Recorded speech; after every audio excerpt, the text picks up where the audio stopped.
Baik, selamat siang Bapak dosen dan teman-teman. Terima kasih atas waktu dan kesempatan yang diberikan kepada kelompok kami. Kami dari kelompok 6 akan mempresentasikan hasil diskusi kelompok kami dengan materi kemitraan dalam agribisnis. Perkenalkan, saya sebagai pemateri pertama atas nama Mariatin Febiani Pelealu dan beserta teman-teman saya Elizabeth Tagudu, Maria Dervina Sadun, dan Justina Akamlasi. Untuk menghemat waktu, saya akan langsung menjelaskan tentang materi yang akan kami presentasikan. Yang pertama, latar belakang. Pendekatan pembangunan pertanian telah mengalami perubahan yang mendasar, yaitu dari pendekatan komoditi menjadi pendekatan agribisnis. Hal ini sejalan dengan penegasan paradigma baru pendekatan pembangunan pertanian yang bertujuan untuk membangun sistem agribisnis yang kuat, sekaligus pemerataan sehingga berkesinambungan antara sektor dan antara wilayah. Visi pembangunan pertanian berdasarkan landasan tersebut adalah terwujudnya kehidupan sejahtera, khususnya bagi para petani, melalui pembangunan sistem agribisnis dan usaha-usaha agribisnis berdaya saing yang berkelanjutan dan terdesentralisasi. Selanjutnya, kemitraan. Pengertian kemitraan, terdapat adanya perbedaan pendapat di antara para ahli mengenai pengertian kemitraan. Menurut Kamus Besar Bahasa Indonesia, arti kata mitra adalah teman, kawan kerja, pasangan kerja, rekan kemitraan artinya perihal hubungan atau jalinan kerjasama sebagai mitra.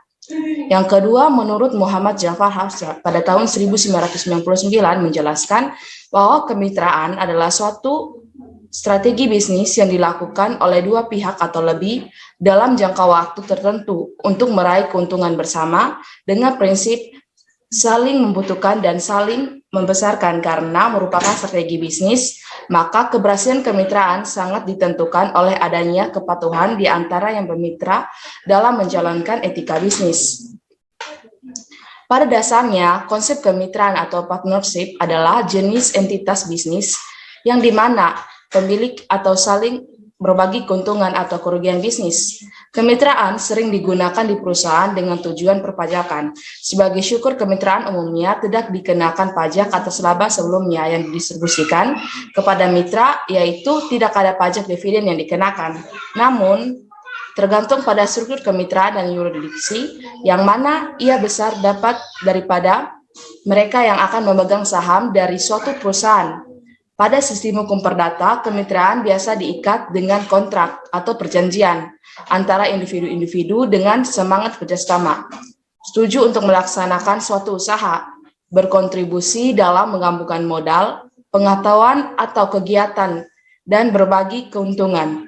Mitra mungkin memiliki perjanjian kemitraan atau deklarasi kemitraan, dan di beberapa wilayah hukum seperti perjanjian, mungkin terdaftar dan tersedia untuk inspeksi publik. Di banyak negara, kemitraan juga dianggap sebagai badan, meskipun sistem hukum yang berbeda membuat kesimpulan yang berbeda tentang hal ini. Selanjutnya, unsur-unsur kemitraan. Terdapat 4 unsur-unsur kemitraan. Yang pertama, kerjasama usaha. Yang kedua, antara pengusaha besar atau menengah dengan pengusaha kecil. Yang ketiga, pembinaan dan pengembangan. Dan yang keempat, prinsip saling memerlukan dan saling memperkuat dan saling juga menguntungkan. Tujuan kemitraan, tujuan dari aspek ekonomi. Dalam kondisi yang ideal, tujuan yang ingin dicapai dalam pelaksanaan kemitraan secara lebih konkret yaitu yang pertama, meningkatkan pendapatan usaha kecil dan masyarakat. Yang kedua, meningkatkan perolehan nilai tambah bagi pelaku kemitraan. Yang ketiga, meningkatkan pemerataan dan pemberdayaan masyarakat dan usaha kecil. Yang keempat, meningkatkan pertumbuhan ekonomi pedesaan, wilayah, dan nasional. Yang kelima, memperluas kesempatan kerja. Yang keenam, meningkatkan ketahanan ekonomi nasional. Selanjutnya, tujuan dari aspek sosial dan budaya. Kemitraan usaha dirancang sebagai bagian dari upaya pemberdayaan usaha kecil. Pengusaha besar berperan sebagai faktor percepatan pemberdayaan usaha kecil, sesuai dengan kemampuan dan kompetisinya dalam mendukung mitra usahanya menuju kemandirian usaha, atau dengan pendekatan kata lainnya, kemitraan usaha yang dilakukan oleh pengusaha besar yang telah mapan dengan pengusaha kecil sekaligus sebagai tanggung jawab sosial pengusaha besar untuk ikut memperdayakan usaha kecil agar tumbuhan menjadi pengusaha yang tangguh dan mandiri. Baik, untuk materi selanjutnya akan dijelaskan oleh teman saya, Patricia Elizabeth Tagudu.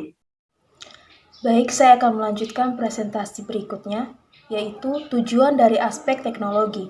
Secara faktual, usaha kecil biasanya mempunyai skala usaha yang kecil dari sisi modal, penggunaan tenaga kerja, maupun orientasi pasarnya. Demikian pula dengan status usahanya yang bersifat pribadi atau kekeluargaan. Tenaga kerja berasal dari lingkungan setempat. Kemampuan mengadopsi teknologi, manajemen, dan administratif sangat sederhana, dan struktur permodalannya sangat bergantung pada modal tetap.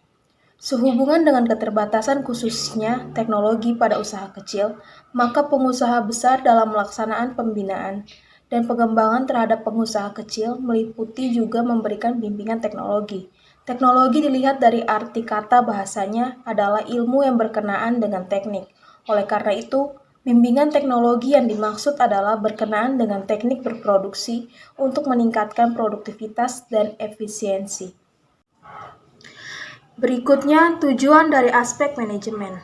Manajemen merupakan proses yang dilakukan oleh satu atau lebih individu untuk mengkoordinasikan berbagai aktivitas lain untuk mencapai hasil-hasil yang tidak bisa dicapai apabila satu individu bertindak sendiri.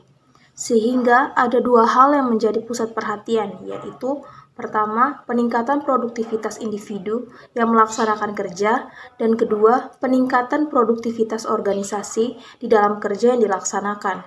Pengusaha kecil yang umumnya tingkat manajemen usaha rendah dengan kemitraan usaha diharapkan ada pembenahan manajemen, peningkatan kualitas sumber daya manusia, serta pemantapan organisasi. Berikutnya, bentuk kemitraan. Bentuk kemitraan dibagi menjadi dua, yaitu kemitraan umum dan kemitraan terbatas atau LP.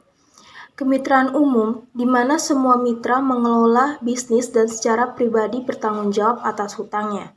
Dan kemitraan terbatas atau LP, di mana mitra terbatas untuk mengelola bisnis dan dengan imbalan terbatas. Berikutnya, pola-pola kemitraan. Pola-pola kemitraan terbagi menjadi 6. Yang pertama, pola inti plasma. Yang kedua, pola subkontrak. Yang ketiga, pola dagang umum. Yang keempat, pola keagenan. Yang kelima, pola waralaba. Dan keenam, bentuk-bentuk lainnya. Berikutnya, keragaman kemitraan agribisnis.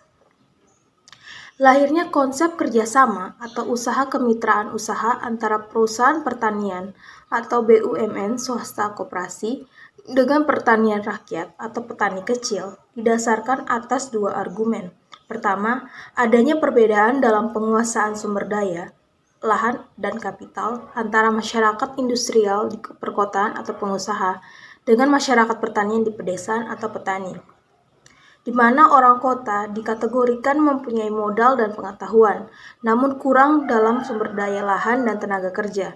Sedangkan di sisi lain, orang desa dikategorikan mempunyai lahan dan tenaga kerja, namun kurang modal dan kemampuan atau keterampilan. Kedua, adanya perbedaan sifat hubungan biaya persatuan output dengan skala usaha pada masing-masing subsistem dari sistem agribisnis.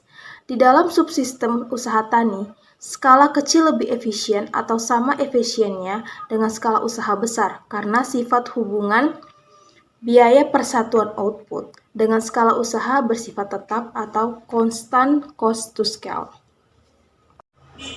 Baik, slide selanjutnya akan dilanjutkan oleh teman saya. Baik, saya akan melanjutkan presentasi yang berikut peraturan pemerintah. Pentingnya aspek kemitraan usaha ini sudah sejak lama disadari tidak hanya oleh para ahli ekonomi tetapi juga oleh pemerintah. Hal antara lain dapat ditelusuri beberapa kebijakan atau peraturan pemerintah tentang kemitraan usaha. Sejak pertengahan 1970-an hingga awal 1980-an telah dikeluarkan peraturan-peraturan tentang kemitraan usaha melalui pola perusahaan inti rakyat atau PIR.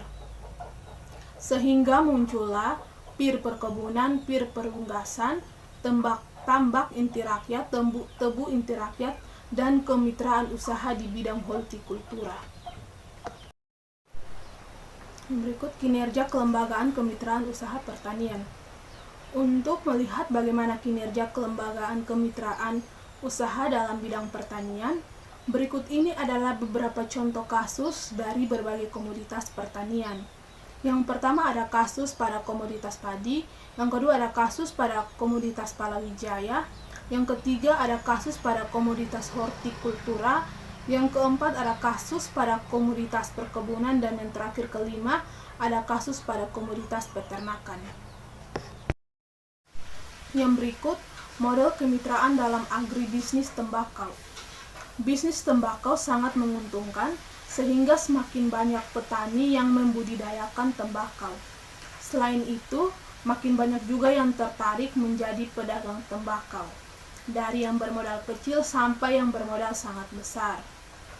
Pada saat itu, petani merasa terbantu dalam memasarkan tembakau, sedangkan industri rokok juga merasa terbantu dalam memperoleh bahan baku yang dibutuhkan. Bahkan kemudian banyak pedagang yang menjadi kepercayaan industri rokok. Dari waktu ke waktu, situasi berkembang ke arah yang kurang kondusif. Kepentingan lain para pelaku bisnis tembakau mulai masuk, terutama untuk memperoleh keuntungan sebesar-besarnya, tetapi mengabaikan kepentingan pihak lain. Berbagai cara ditempuh untuk memperoleh keuntungan yang lebih besar, antara lain dengan menekankan harga di tingkat petani dan mencampur atau memalsukan tembakau sehingga menurunkan mutunya. Slide berikut, kemitraan sebagai wahana bersinergi. Untuk membenahi situasi yang tidak kondusif tersebut, beberapa industri rokok menjalin kemitraan dengan petani. Industri rokok merupakan konsumen atau pengguna tembakau, sedangkan petani menjadi produsen tembakau. Model kemitraan diharapkan dapat menjadi jembatan kepentingan timbal balik hubungan antara keduanya yang bersifat mutualistik sehingga saling menguntungkan kedua belah pihak. Dalam kemitraan agribisnis tembakau, peran industri rokok sangat penting karena dapat menjadi dinamisator dan motivator. Kemitraan akan menjadi wahana dan pembantu bagi petani agar menghasilkan tembakau dalam jumlah dan mutu yang sesuai dengan kebutuhan industri yang bermitra. Yang berikut keragaman kemitraan tembakau saat ini. Sejak lama beberapa industri rokok telah melakukan kemitraan dengan petani. Realisasi di lapangan menunjukkan pola yang digunakan sangat beragam. Pada saat pertemuan di Bandung, Jawa Tengah sekitar tahun 2004, salah satu industri rokok mempresentasikan tentang kemitraan yang telah dilakukan pada kesempatan tersebut. Juga dinyatakan bahwa pola kemitraan yang dilakukan oleh beberapa industri rokok tidak mungkin diseragamkan karena dipengaruhi juga oleh budaya setempat, tingkat pemahaman petani, dan beberapa faktor lain. Industri rokok yang bermitra mengharapkan pemerintah berperan sebagai fasilitator, tetapi tidak menyeragamkan pola kemitraan yang telah ada. Selanjutnya, saya atas nama Maria Dervina Saldun akan melanjutkan pembahasan materi. Beberapa kelemahan sistem dalam kemitraan agribisnis tembakau akan dikemukakan sehingga dapat digunakan sebagai bahan perbandingan untuk melakukan perbaikan ke depan. Yang pertama pada industri yang bermitra, yang kedua pada sumber daya manusia, yang ketiga pada inovasi dan teknologi, yang keempat pada sarana produksi, yang kelima pada sistem pembelian tembakau, yang keenam pembiayaan, yang ketujuh pada petani yang bermitra, yang kedelapan pola konsumtif, dan yang kesembilan informasi pasar. Harapan model kemitraan agribisnis tembakau yang ideal. Serat 2006 menyatakan bahwa kemitraan antara petani sebagai produsen sebagai industri pokok atau industri hasil tembakau IHT sebagai konsumen adalah kelembagaan bisnis bukan sosial. Kemitraan dibangun atas dasar prinsip saling menguntungkan, saling membutuhkan, dan saling bergantung. Kemitraan juga disertai dengan ahli teknologi kepada petani agar dapat menghasilkan tembakau yang sesuai dengan kebutuhan industri rokok. Pengalaman menunjukkan bahwa alih teknologi bukan hal yang mudah, perlu waktu dan cara pendekatan yang sesuai. Melalui kemitraan, ahli teknologi akan lebih mudah karena ada harapan tertentu dari petani. Dengan menerapkan teknologi dari industri yang bermitra atau dari sumber teknologi lainnya, maka produk tembakau lebihnya sesuai dengan yang diinginkan oleh industri mitra. Selanjutnya, gambar 1 diperlihatkan kelembagaan yang terlibat dalam kemitraan, termasuk instansi pemerintah yang berperan sebagai fasilitator. Selanjutnya gambar kedua, di mana di dalam gambar terdapat beberapa pola, ada pola bebas dan pola kemitraan. Pola bebas meliputi perdagangan bebas, mulai dari gudang pembelian masuk ke industri rokok dan gudang pembelian kembali. Selanjutnya pola kemitraan dimulai dari perdagangan mitra memasuki gudang pembelian lalu industri rokok. Kesimpulannya, kemitraan merupakan hubungan kerjasama yang saling antar dua pihak yang didasari oleh rasa kepercayaan. Kemitraan di bidang pertanian dapat dibedakan menjadi kemitraan antara petani, kemitraan antara petani dengan pengusaha, kemitraan petani dengan pemerintah, dan kemitraan petani dengan pasar. Kemitraan tersebut terselenggara dengan menggunakan prinsip saling mendukung dan saling mengembangkan. Pihak yang lain mendukung dan mengembangkan pihak yang lainnya dengan cara memenuhi atau menutupi kebutuhan atau kelemahan pihak lain. Dan begitu pula sebaliknya, sehingga dalam kemitraan terjadi hubungan timbal balik yang diharapkan saling menguntungkan. Sekian presentasi dari kelompok kami. Jika ada kekurangan materi yang kami sampaikan, kami dari kelompok menyampaikan permohonan maaf.